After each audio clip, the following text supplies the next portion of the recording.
If you've always wanted to try Allegra on the pole, this routine is for you.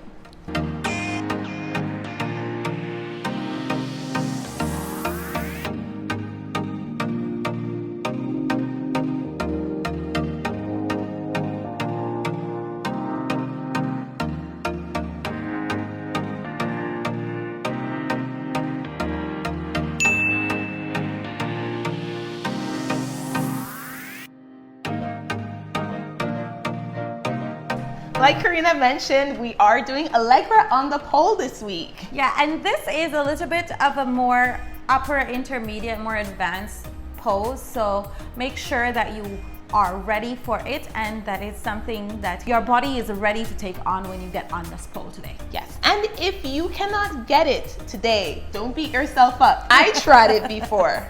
And I couldn't do it. Yeah. Before we start, let's do a quick safety check. Let's start by checking our equipment, make sure everything is okay with the rigging and stuff. Make sure that you have a crash mat. Don't practice without one under any circumstances. Make sure that you're cleaning your pole. We are approaching summer. By the time you get this or see this, it will probably already be summer and we can really feel the difference in how slippery our pole is. So we have to clean it more often, and we have to also make sure that we have grip or resin or whatever you use with your pole handy so you can reinforce that as you go, especially trying advanced moves. Half the strength I used today was actually just cleaning the pole. Yeah, I know.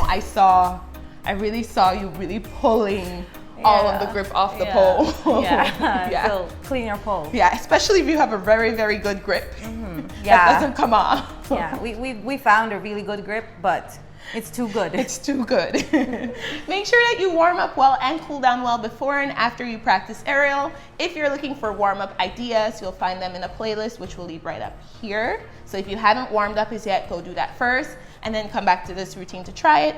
Make sure you're wearing the right clothing. Make sure you wear clothes that allow your inner thighs to have point of contact with the pole. That's about it. And then of course, make sure that you have your spotting buddy. Make sure you have someone to train with so they can be your GPS in the air and your cheerleader. And if something happens, they're there to call someone or assist you.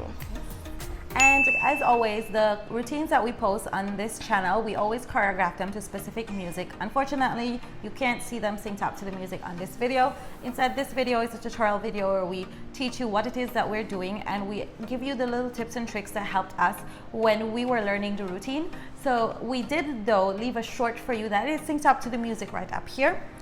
If you want to see it on the big screen, we always welcome you to come back to the channel on Friday, because on Friday we do release a YouTube video where we show you both of us doing the routine synced up to the music, so you can see what it's like when two people do the same routine and how it might vary, and that's okay. So we also leave you a link to the song that we use along with the timing in which we get started down in the description below, so you know exactly what song we're using, what version of the song we're using, and when we're getting started. Now that we've covered everything, let's get started. So we'll start with the breakdown of the hand and leg placement for your starting spin. So she is standing behind the pole and she reaches up with her left hand, and then her right hand holds higher than her left hand. Because her right hand is higher, her right leg will come in front, so a little bit in front of the pole, and the left leg will be behind. So you'll see it here. And she needs to bring her chest and rest her chest against the pole. This will give her some grip as she's adding spin towards this. And then she's going to take that right leg and swing it backward as she's pivoting off of that back leg. Once she has enough spin, she is going to release her leg behind the pole, and this is her starting spin.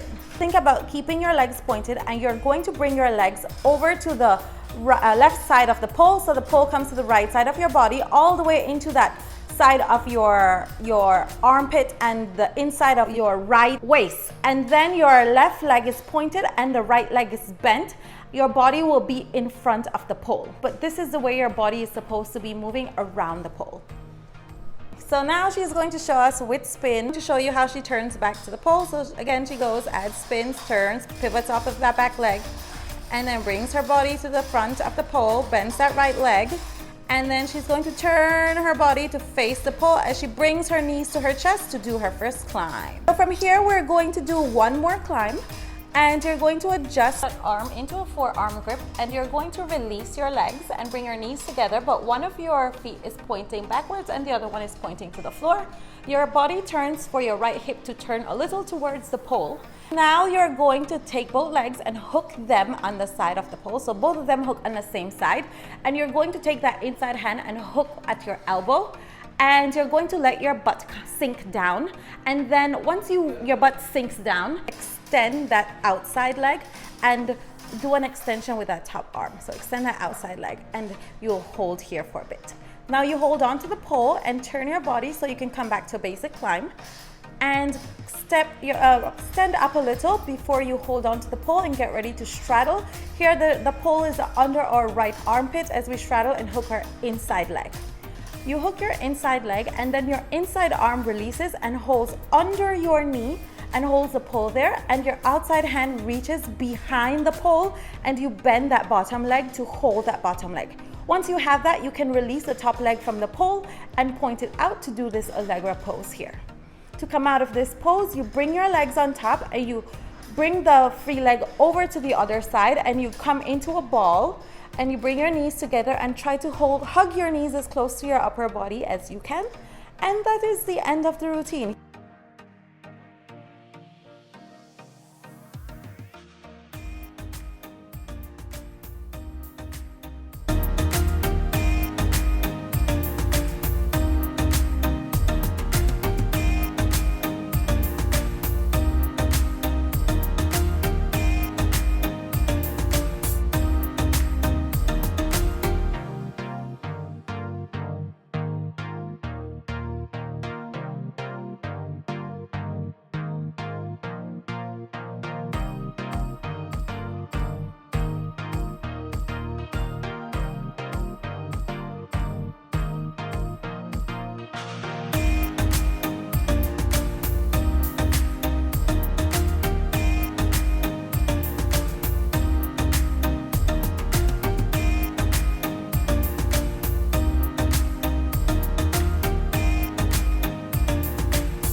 That was so much fun. If you found that for this routine, specifically for the Allegra, that you don't have the flexibility as yet to grab your foot when you're in the shape, then try this routine that we're leaving on screen for you, which has a similar shape. It looks sort of like an Allegra. However, you don't need to grab your leg in the shape, so it's a lot more accessible for those of us who are working on our flexibility to be able to do Allegra. Only bad part is we do not have a dance video for this because YouTube has blocked it. Thank you, YouTube.